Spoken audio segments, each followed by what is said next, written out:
Buenas tardes.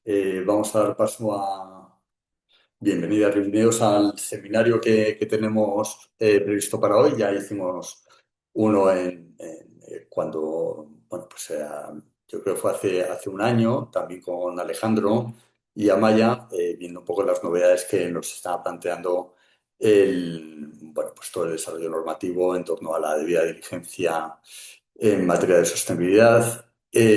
Como conocen, es un proceso que lleva años trabajándose en el ámbito de las instituciones europeas, algo más reciente, pero se ha acelerado en los últimos años.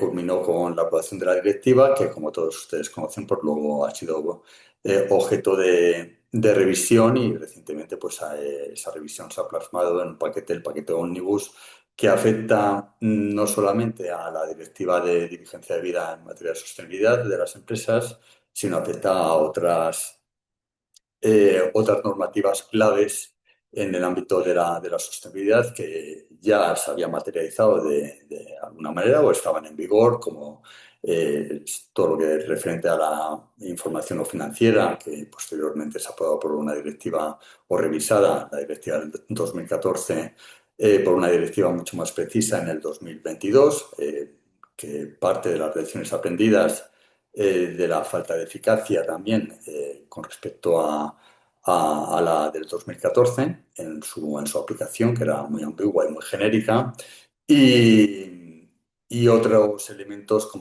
que están también en proceso de revisión o han sido revisados, como taxonomía, reglamento de taxonomía, que también es un elemento crucial y básico de cara a discriminar que se considera y que no se considera inversión sostenible, o el reglamento de divulgación de información no financiera, que afecta a un sector específico, pero que es un sector clave, que es el sector financiero. Todos estos elementos vienen a cuestionar la tendencia regulatoria en torno o la necesidad de esa tendencia regulatoria que se había plasmado por parte de las instituciones europeas para orientar no solamente a los agentes económicos, sino también para tener una mayor influencia desde el punto de vista de Europa en el exterior. Marcaba una imagen, marcaba una coherencia de políticas con la agenda social y la agenda climática. También marcaba o venía acompañada de un presupuesto que permitía el poder hacer esa transición. Buscaba, en cierta manera, pues un referente en estas normas para tener una mayor autonomía estratégica, que ahora mismo, pues en los momentos convulsos de fuerte conflictividad a nivel internacional, pues se ponen en evidencia, o en los momentos en los cuales, bueno, pues hay una situación que genera tensiones en ese ámbito internacional, como fue la pandemia, y que al final pues tiene unas repercusiones de ámbito económico, y esas repercusiones de ámbito económico se ponen en evidencia o se acentúan en países que bueno, pues tenemos unas estructuras económicas con fuertes dependencias del exterior, tanto desde el punto de vista de materias primas como desde el punto de vista de las cadenas de suministro. Por tanto, estos aspectos o esta deriva en torno a la sostenibilidad tiene un punto de vista de pérdida de un coste de oportunidad social, un coste de oportunidad ambiental, y también un coste de oportunidad económico y estratégico y de innovación por parte de las economías europeas. Todas estas cuestiones es lo que vamos a debatir hoy. También cuestiones más técnicas o más concretas sobre qué es lo que nos presenta Omnibus con respecto a su versión anterior, a la versión de la directiva que estaba aprobada.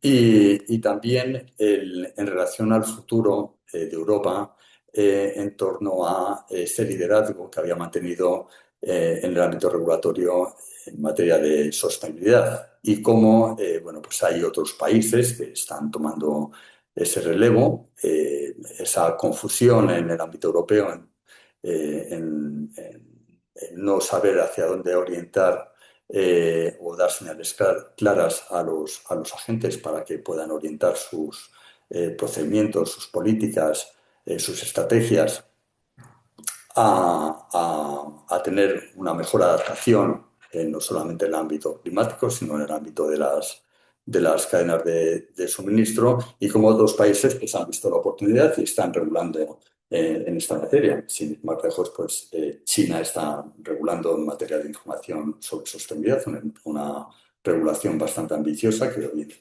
todavía es voluntaria, pero va a ser obligatoria en un futuro próximo. Y vemos, bueno, pues cómo hay un declive de esa regulación en el ámbito europeo, pero sin embargo hay otros países que ven claro que este es el futuro y que para eso pues hay que regular, hay que incentivar, hay que tener incentivos económicos, pero también desincentivos desde una perspectiva regulatoria. Y sin extenderme más, voy a dar paso y tenemos a los protagonistas del acto, son Amaya Cero, que trabaja en el Observatorio de Responsabilidad Social, coordina la plataforma por las empresas responsables desde el observatorio y también lleva todo el tema de relaciones internacionales en la organización. Y Alejandro García, que es un colaborador del observatorio desde hace muchos años, nos conocemos desde hace muchos años y actualmente es asesor en el Parlamento Europeo. Ya desde hace unos años se ha seguido muy de cerca todos los procesos de negociación de la Directiva de Diligencia de Vida. La estructura del evento es, voy a dar paso a los panelistas, en primer lugar a Maya Cero y luego a Alejandro García, y luego con posterioridad pues intentaré moderar o articular las preguntas que vayan surgiendo, preguntas, reflexiones que se podrán compartir a través del chat y yo se las trasladaré a los participantes.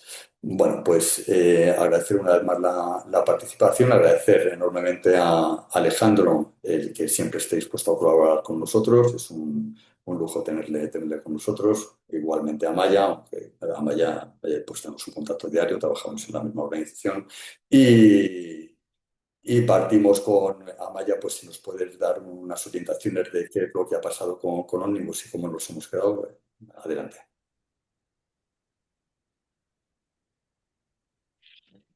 Hola, buenas tardes. Bueno, lo primero, muchísimas gracias, Horencio, gracias, Alejandro, y muchas gracias a todos y a todas por vuestra asistencia. Yo os voy a contar un poco el proceso y luego Alejandro ya va a entrar más en contenido, ¿no? Entonces, os voy a contar el proceso desde que en noviembre de 2024 la presidenta von der Leyen anuncia este paquete ómnibus, que bueno, como sabéis, pues al final el paquete ómnibus es una legislación para enmendar un grupo de legislaciones. En este primero, pues la directiva de debida diligencia, la de información sobre sostenibilidad y taxonomía. Y yo principalmente me voy a centrar en la directiva de debida diligencia y también Alejandro, no es lo que vamos a ver. Entonces, realmente, desde que la directiva original, por llamarla de alguna manera, se aprueba en julio de 2024, han pasado menos de 5 meses cuando Ursula von der Leyen hace este anuncio, ¿no?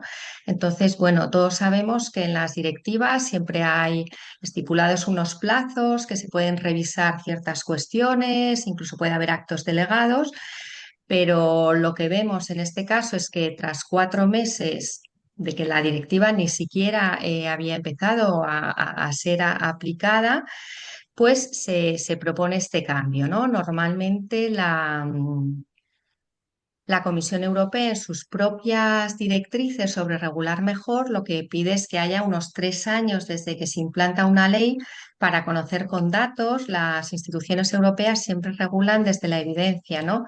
¿Qué ha funcionado, qué no ha funcionado, qué se puede mejorar y con esos datos ya hacer una nueva propuesta, ¿no?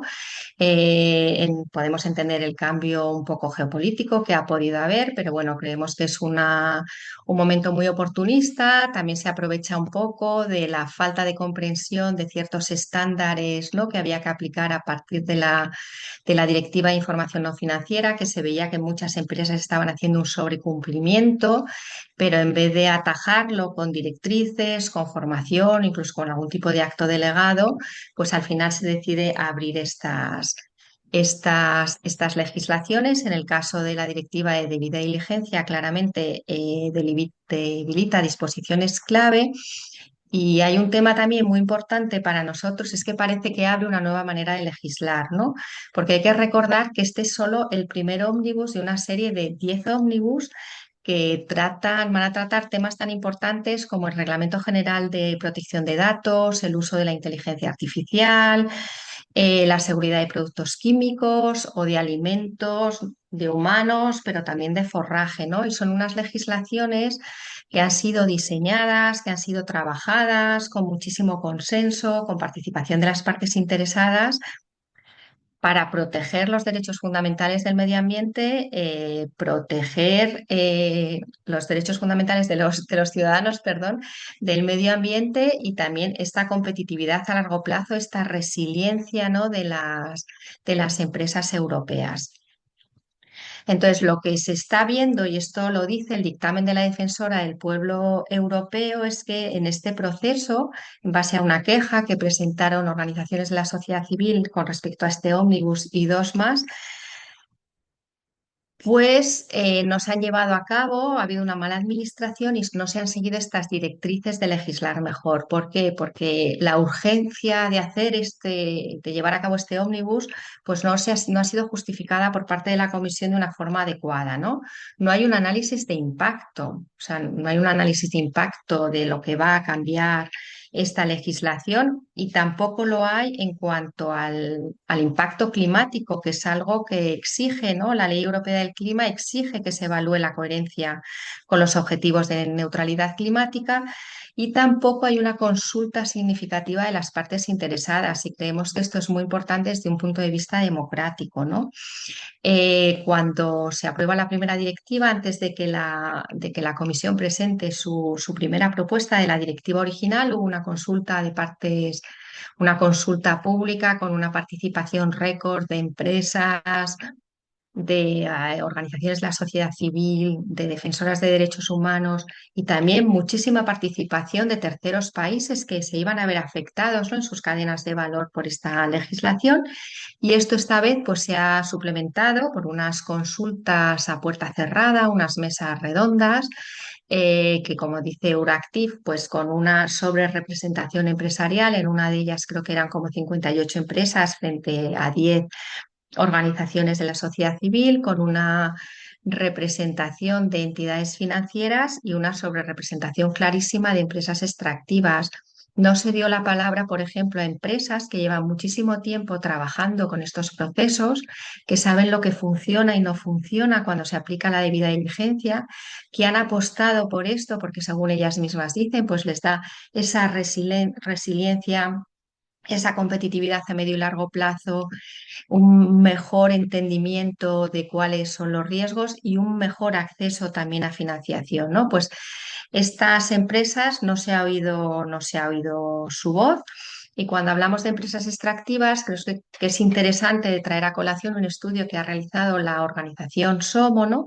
Sobre la influencia, sobre todo a partir de la empresa extractiva Exxon, que es americana, ¿no?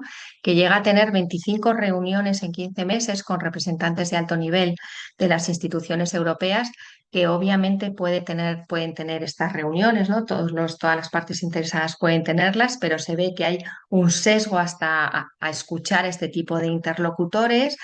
Están detrás de muchos think tanks de forma muy opaca. Lo mismo pueden, obviamente, financiar think tanks, pero tienes que saber como representante de la institución europea quién está detrás, quién está dando esas recomendaciones.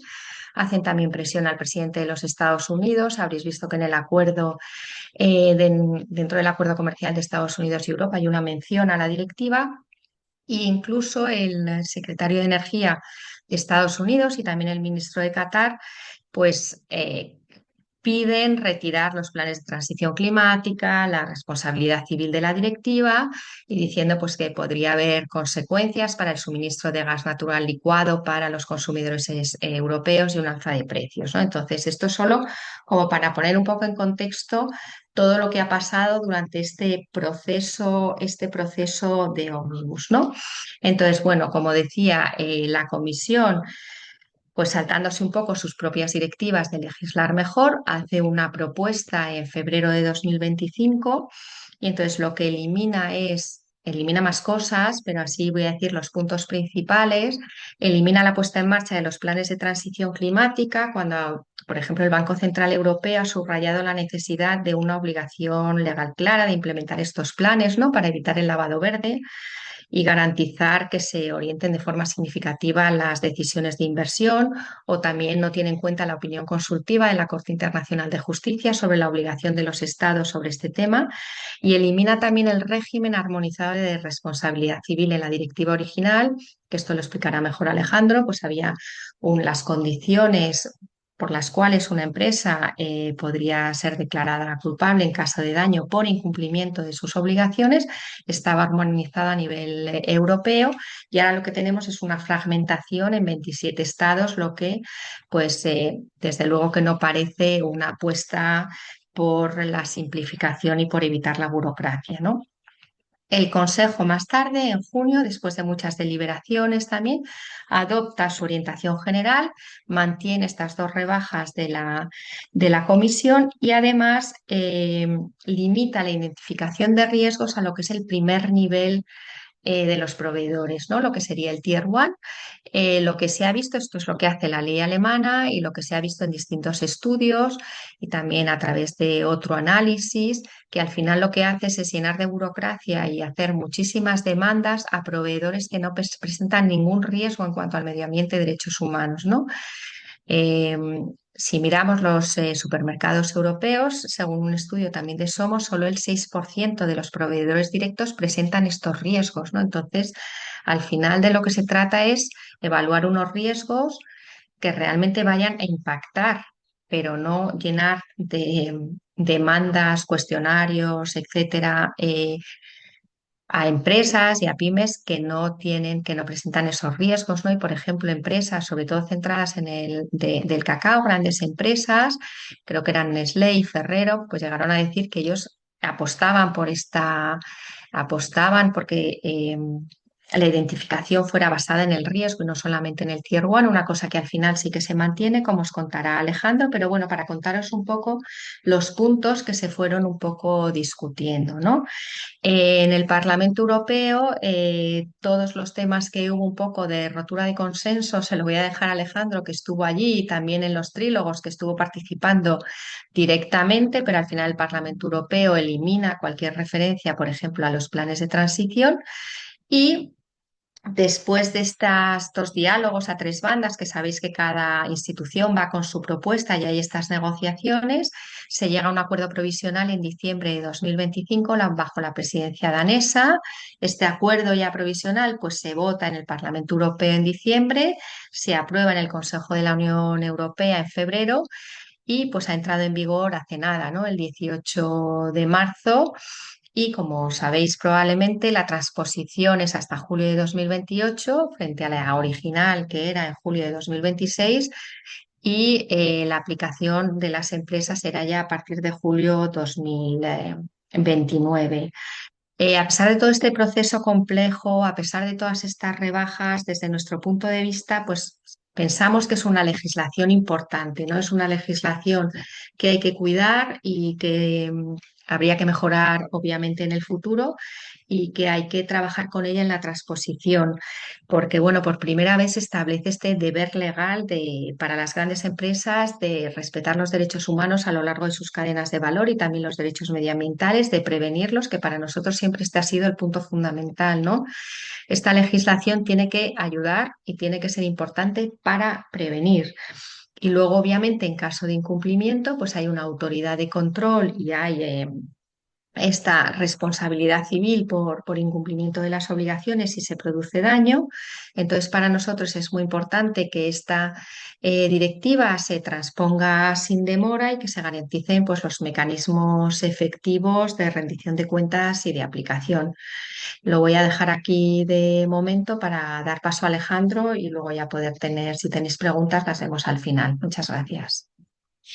Muchas gracias, Amaya. Nos ha quedado claro cuál ha sido el desarrollo legislativo hasta este momento. Y ahora pues vamos a pasar con Alejandro para que nos comente desde su visión, que es una visión que comparte con nosotros y que es un privilegio poderla tener porque él ha participado en todo el proceso en todo este proceso que nos ha contado Amaya. Entonces, cuando quieras, Alejandro. Sí. Bueno, buenas tardes a todos. Gracias, Orencio, gracias, Amaya, por invitarme. Yo, como sabéis, siempre encantado de venir a hablar, a conversar sobre estos temas y gracias a todos los que estáis online.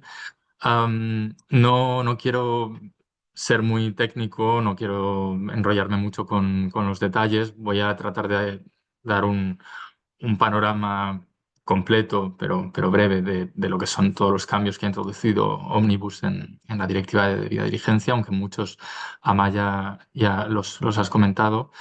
Am, Quizá antes de eso decir, por empezar con un poco con el contexto político de estos cambios y de ese paquete Omnibus, decir que las negociaciones de este paquete no fueron nada fáciles. Fueron unas negociaciones en algunos aspectos sin precedentes en lo que es el Parlamento Europeo y las dinámicas habituales del Parlamento Europeo, porque debido a la nueva configuración del Parlamento, a las nuevas mayorías que tenemos en el Parlamento, que son muy distintas de las habituales, de las que hemos tenido en legislaturas anteriores, la dinámica de negociación fue muy distinta.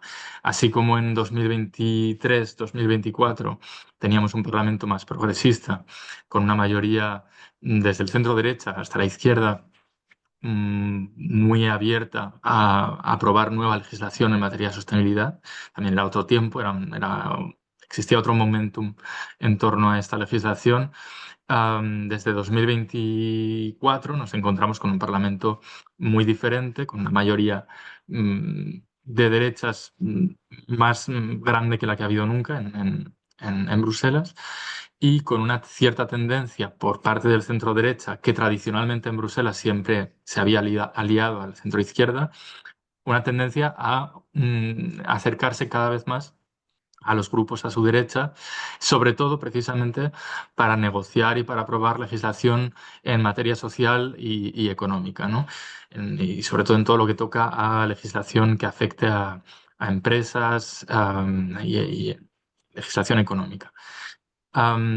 Y esta el paquete de Omnibus fue precisamente el primer expediente legislativo donde nos encontramos con esa nueva mayoría, ¿no? Eh, esa mayoría de centro, liberales, socialdemócratas, conservadores, que había existido tradicionalmente, se rompe en las negociaciones del Omnibus y el Partido Popular Europeo, que lideraba esas negociaciones, decide en un momento dado continuar las negociaciones con los grupos a su derecha, lo cual conduce a cambios más radicales de los que proponía la Comisión en un origen, ¿no? En su propuesta inicial, y de los que nosotros esperábamos o de los que nosotros nos habría gustado obtener, ¿no?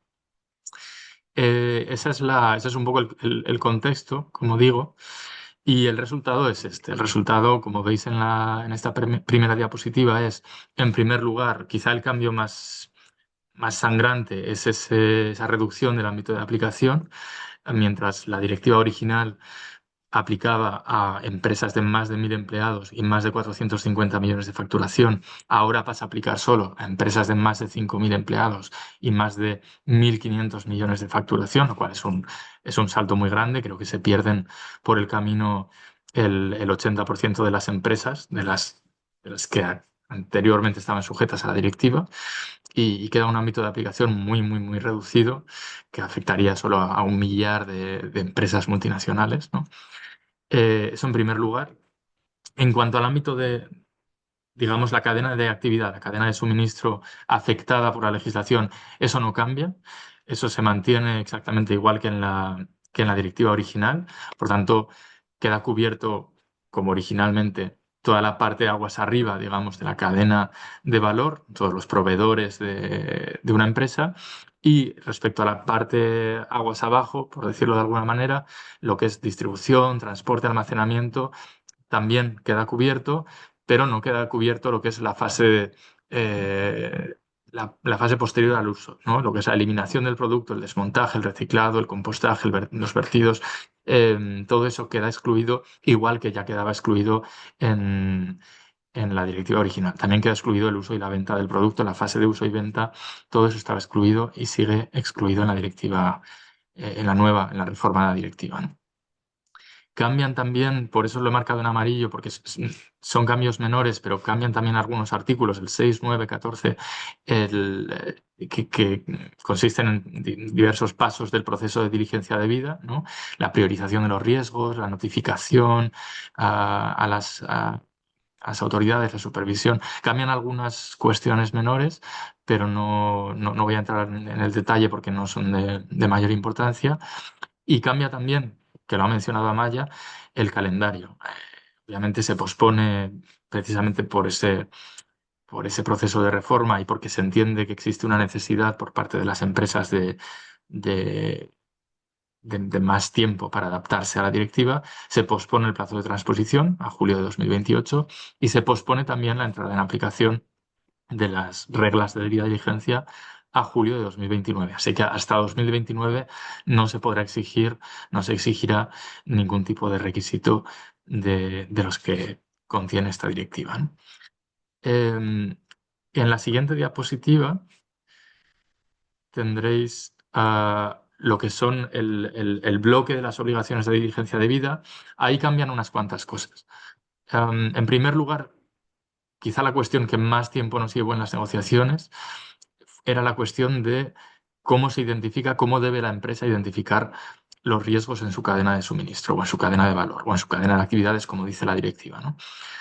Aquí nosotros nos temíamos que la propuesta original de la comisión terminara por adoptarse. Era una propuesta muy restrictiva que fundamentalmente limitaba la identificación al primer nivel de la cadena de valor, es decir, a los proveedores directos de la empresa, no a los indirectos, y solo cubría a los indirectos cuando existiera un nivel de información más elevado sobre esos proveedores indirectos. Aquí las negociaciones, quizás es el punto donde llegaron a mejor puerto, porque terminamos también gracias a la presión del Consejo en este punto y a la presidencia danesa que en ese momento presidía el Consejo, llegamos a un texto bastante alineado con lo que son los estándares de diligencia debida de Naciones Unidas y de la OCDE, que te dicen que las empresas tienen que adoptar un enfoque basado en el riesgo y que, por tanto, independientemente de si se trata de proveedores directos o indirectos, independientemente de en qué lugar de la cadena de valor estén, si el riesgo es severo y es probable, la empresa tiene que hacer algo al respecto.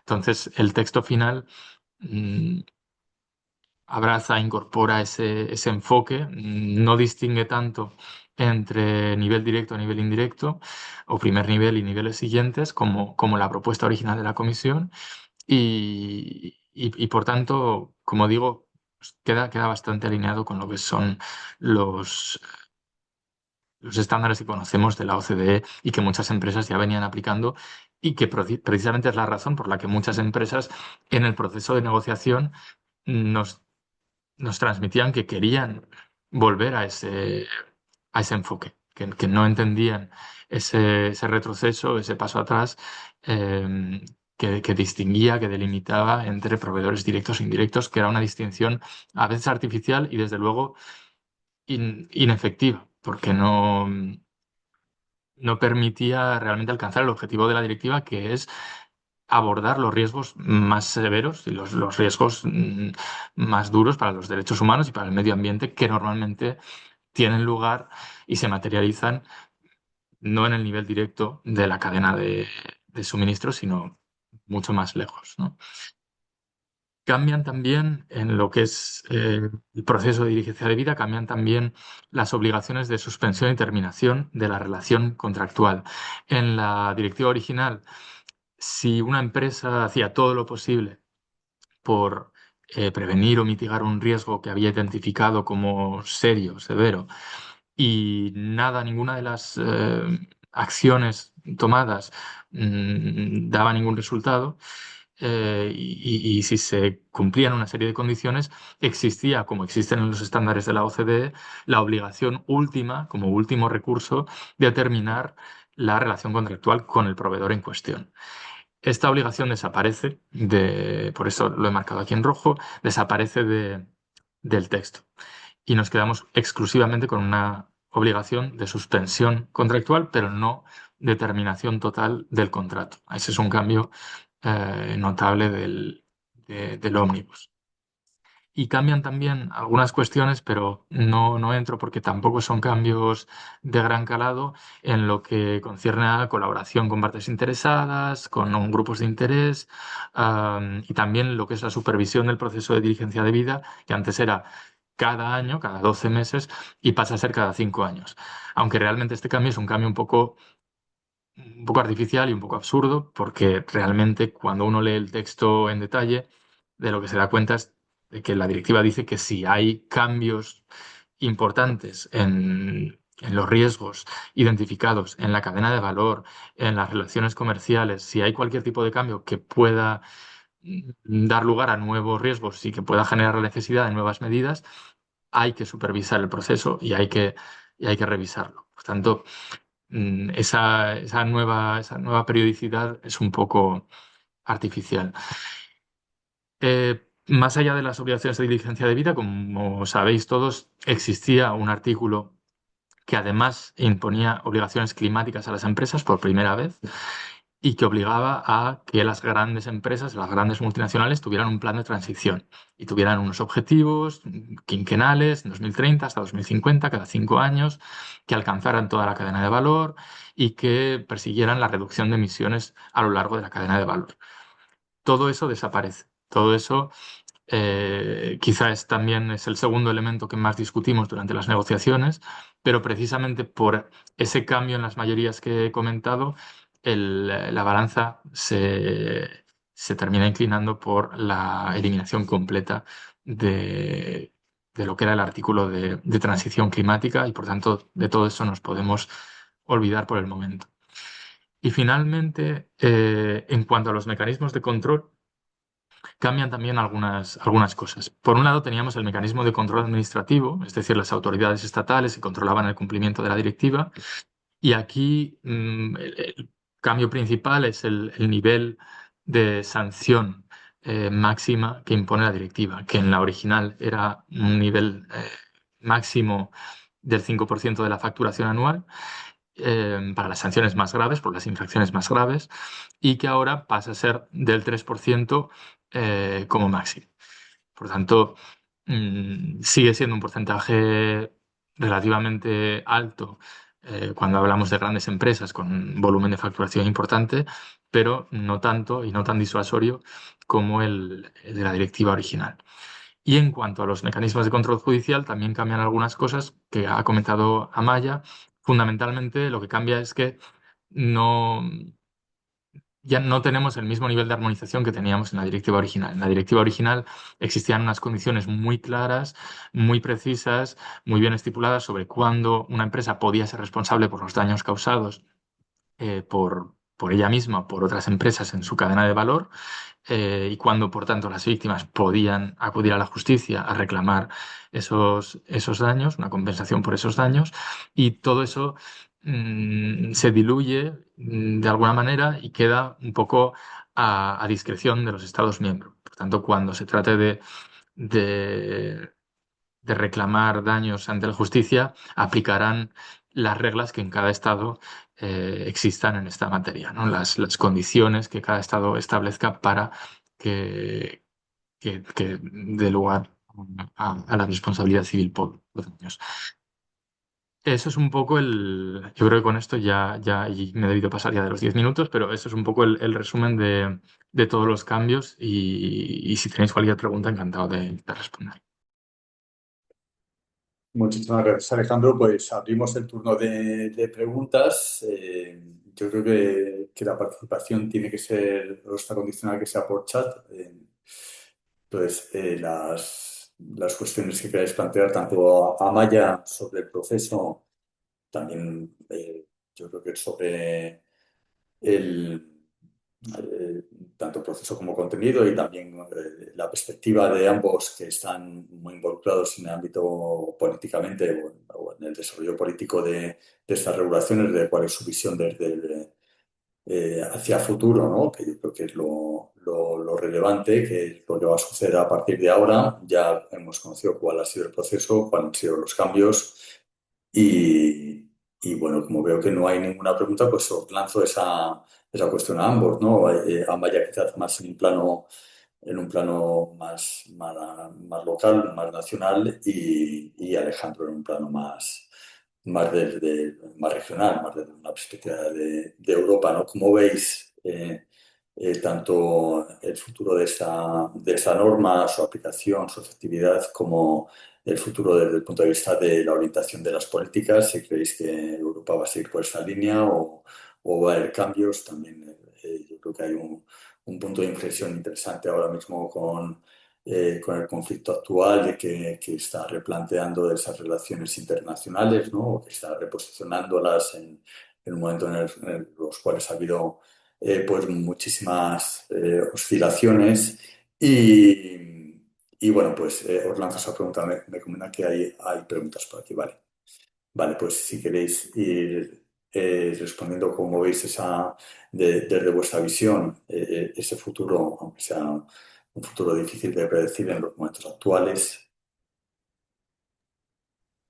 Yo, si quieres, hablo un poco desde lo que va a ser la transposición, es decir, la transposición obviamente es obligatoria, eso lo va a tener que hacer el, el gobierno español, tiene hasta julio de 2028 y para nosotros, como decía, lo más importante a la hora de la transposición es que esos mecanismos, ¿no?, administrativos, esa autoridad de control, que consideramos que es muy importante, sea realmente independiente, tenga los recursos con un personal formado para poder, pues, llevar a cabo esas inspecciones, ver si se están cumpliendo las obligaciones de las empresas y, llegado el caso, pues poder establecer medidas cautelares o poder sancionar. Y lo mismo, como la responsabilidad civil queda a manos de los estados, ¿no? Pues que haya una transposición realmente, eh, que queden claro cuáles sean esas obligaciones, que dé una seguridad jurídica tanto a las empresas como a las víctimas. Y también para nosotros, aunque Alejandro no ha entrado tanto en este tema, es también que antes había una disposición imperativa para que la ley aplicable fuera la ley de la empresa, ¿no? La ley donde se está juzgando el daño, pues que la ley aplicable en el caso español fuera imperativamente la española también, porque hemos visto, esto no es por capricho, ¿no? Pero hemos visto muchas veces que ha habido problemas en el pasado con víctimas de abusos empresariales que no han podido tener ese acceso a la justicia, y yo creo que la directiva deja muy claro que tienen que tener esa compensación, ¿no? Que tienen que ser resarcidas en caso de daños por incumplimiento. Entonces, esos son dos puntos muy importantes. Creemos también que hay algunas cosas como la ley del clima europeo, el registro de la huella de carbono, ¿no?, que se han trabajado mucho en España. Entonces, bueno, pues pensamos que todo el tema medioambiental en España en ese sentido va un poquito por delante a veces de otros países en algunos temas. Y entonces consideramos que es importante, ¿no?, que esta legislación es como que refuerza algunos de los pasos que ya se han dado. Y luego, a nivel europeo, ya dejo más a Alejandro, pues sí que me preocupa esta especie de nueva manera de legislar sin tener esas salvaguardas, que yo creo que todos entendemos que se pueden agilizar muchas cosas, que se puede mejorar, que se puede simplificar, pero con criterio y no a costa, ¿no?, de saltarse derechos fundamentales o protección del medio ambiente. Te dejo, Alejandro. Bueno, desde el punto de vista europeo, bueno, coincido con Amaya en todo lo que ha dicho, pero sí, yo creo que este último punto que has mencionado, el de ese cambio en los procedimientos, es preocupante, porque se están aprobando estos ómnibus de una manera acelerada, sin consultas previas, sin evaluaciones de impacto, con consultas a grupos de interés que no representan ni siquiera al conjunto del empresariado, y ni mucho menos a la sociedad civil. Por tanto, ese primer punto es problemático, el aspecto procedimental. Am, hay un segundo por enumerar, 4 o 5 puntos que a mí me parecen críticos y problemáticos. Hay un segundo punto y es el aspecto populista desde mi punto de vista de estos paquetes, porque yo creo que se está vendiendo estos paquetes como una reducción de la burocracia, una simplificación de los procesos, que realmente no está. Y que además no va a llegar al ciudadano, porque no, la directiva de diligencia es una directiva que incluso en su origen, la directiva original, la inicial, afectaba solo a 5 o 6 mil grandes empresas en toda Europa. No afectaba a la pequeña pyme, no afectaba al autónomo, no afectaba ni mucho menos al ciudadano de a pie. Y por tanto se está pretendiendo, se está fingiendo que se está reduciendo la burocracia a marchas forzadas desde Bruselas, cuando el resultado no va a ser tal y los ciudadanos no van a ver nunca esa burocracia reducida, porque la burocracia que de verdad afecta al ciudadano de a pie, que es las pequeñas trabas para montar un negocio, los trámites en la administración, o las licencias o los permisos, todo eso es burocracia que casi siempre viene de gobiernos locales y nacionales, no viene de Bruselas. Entonces, me, me, me da un poco de miedo ese aspecto populista de esa nueva agenda de la Unión Europea, también por la frustración que puede generar a medio y largo plazo. Luego hay una cuestión también de incertidumbre, que muchas empresas lo han señalado, que dicen, bueno, hay empresas que nos dicen, prefiero una legislación más estricta, pero más clara que una legislación que estás cambiando cada 2 años y que además es ambigua, que da lugar a distintas interpretaciones, como es el caso de algunos aspectos y algunos artículos de la Directiva de debida diligencia después de los cambios de ómnibus, que quedan más abiertos, más ambiguos y más inciertos después de la modificación. Y eso es un problema, porque a veces se exagera esa necesidad de simplificación, esa necesidad de reducir requisitos, cuando lo que se necesita es claridad. Y esa claridad no la están aportando los paquetes de ómnibus. De hecho, el otro día leía un artículo en Context, que es un medio de Bruselas, que precisamente hablaba de el boom de los despachos de abogados en Bruselas, que están recibiendo más consultas que nunca de empresas y patronales de toda Europa para interpretar y para entender toda esta avalancha de paquetes de ómnibus que nadie entiende. Entonces, ese es otro punto.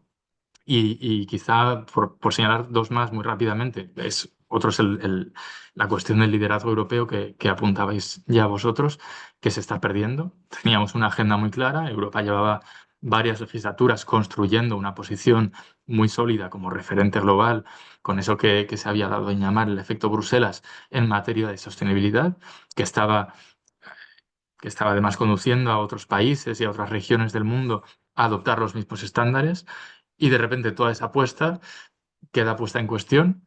Esa narrativa está ahora bajo presión, esa agenda no se sabe si está muerta o ralentizada, o qué va a pasar con ella, y por tanto perdemos esa ventaja competitiva que habíamos generado estableciendo esos nuevos estándares.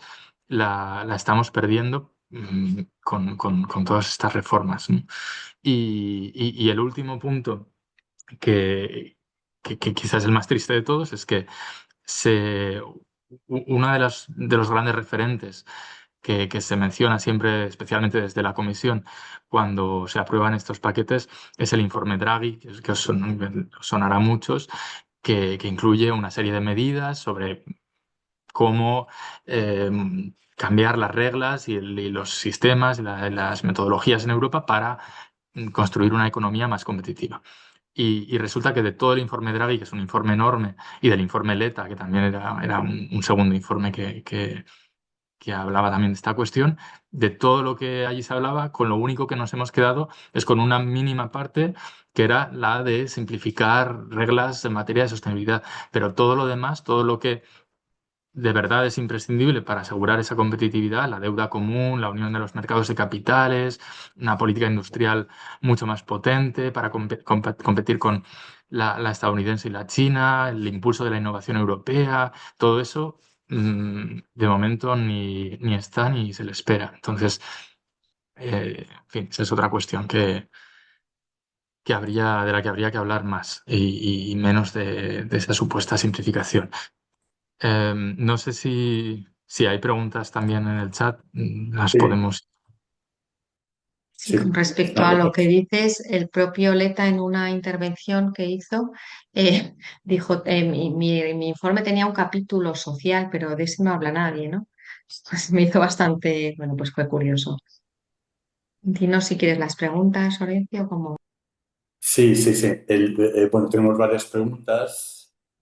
Eh, Hay dos o tres preguntas que abordan el tema de los planes de transición. Entonces, dicen las cuestiones, bueno, por un lado, las empresas que van a estar obligadas por la CSRD están obligadas también por la Directiva de Diligencia de Vida y la CSRD mantiene la obligación de informar sobre planes de transición. Entonces, bueno, pues cómo se compatibiliza esa desaparición y si esto puede todavía salvar lo que es la puesta en marcha de los planes de transición por parte de las empresas. Y luego, bueno, hay una pregunta en que cómo se cree que se van a garantizar que no existen abusos o laborales o desastres ambientales en los niveles más profundos de la cadena, que es donde hay mayores riesgos.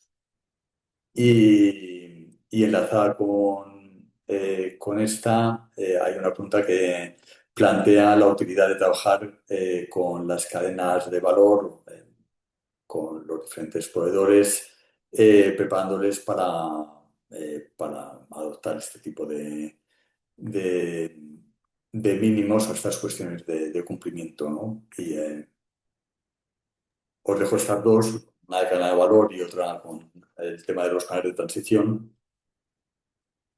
¿Quieres, Alejandro? Respondo sobre cadena de Sí, valor sí, tira, tira. Sí. y vamos viendo un poco.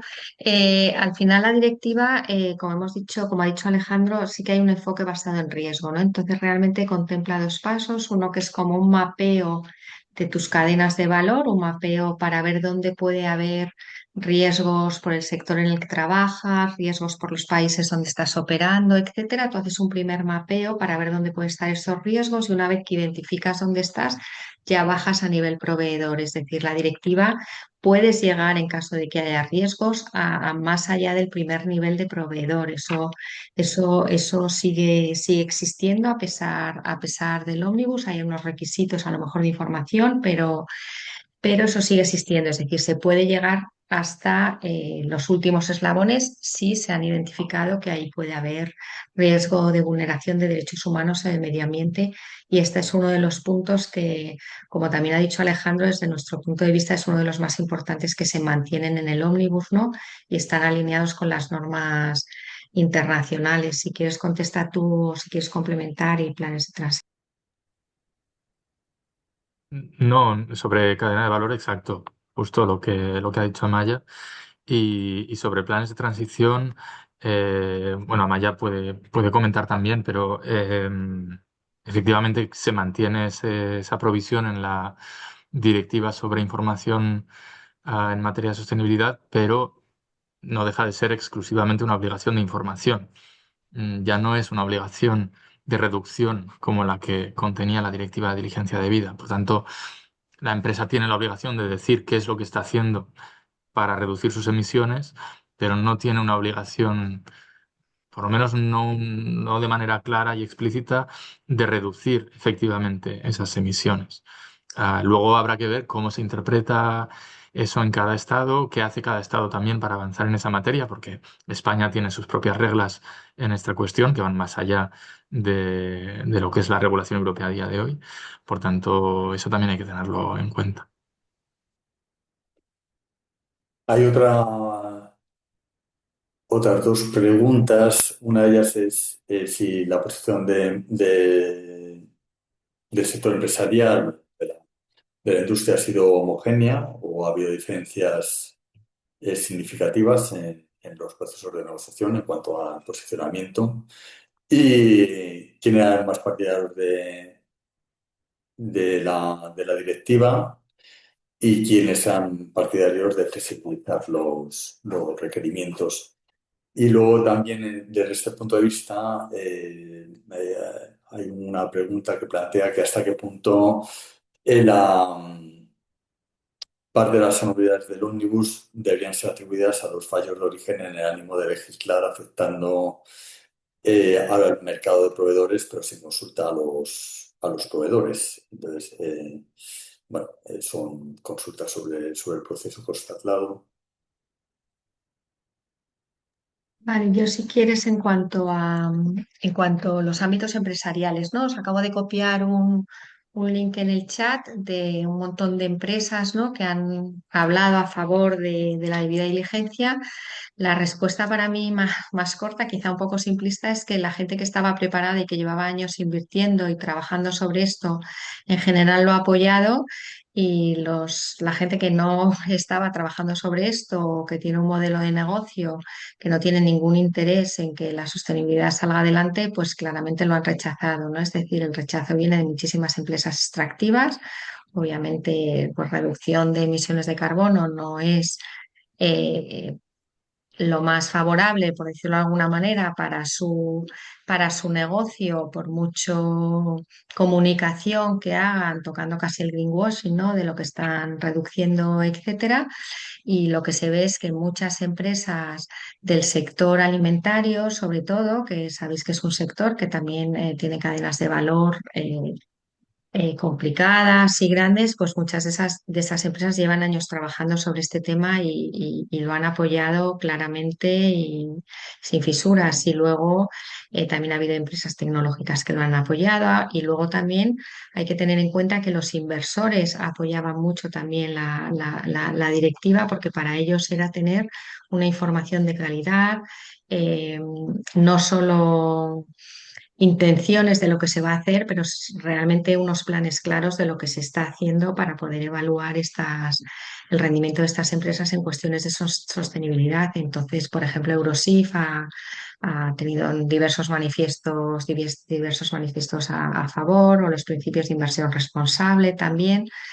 Es decir, que ha habido bueno, diferencias claras entre distintos sectores. No sé si ahí tú quieres añadir algo más, Alejandro. Sí, no coincido, vamos, vimos lo mismo aquí en el Parlamento, en las reuniones y los contactos que tuvimos con empresas y efectivamente quizá las más vocales en contra fueron las empresas del sector petrolero y gasístico, empresas del sector energético en general o empresas muy dependientes del petróleo, fueron muy vocales en contra de la directiva y a favor de de adoptar los cambios más profundos posibles para reducirla al máximo. Y hubo presión también, más allá de las empresas, de los propios gobiernos extranjeros. Tuvimos cartas públicas de ministerios de Estados Unidos, de Qatar, países del Golfo, ah, mucha presión también desde esas regiones.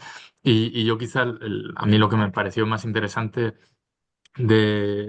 fue la diferencia entre la influencia o el lobby empresarial en 2023, cuando negociamos la primera directiva, y el lobby empresarial estos últimos meses, que es completamente diferente, porque en 2023 estábamos todavía en otro contexto social, político, casi cultural, diría, donde había un interés por parte de muchas empresas de proactivamente defender esta legislación y declararse a favor de esa legislación. Y hubo miles de empresas europeas que dieron la bienvenida a la directiva en 2024, cuando finalmente la aprobamos.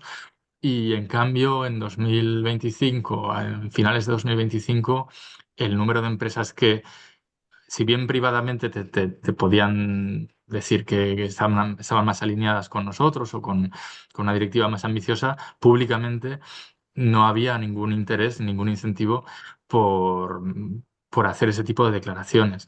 También, y yo creo que un poco en línea con lo que ha pasado al otro lado del Atlántico, donde esto no solo en materia de sostenibilidad, en materia de diversidad, de igualdad, todas estas políticas que hasta hace muy poco eran casi, pues estaban un poco en boga o eran el pan de cada día, ahora están desapareciendo porque el contexto político es, ha virado completamente al lado opuesto, ¿no?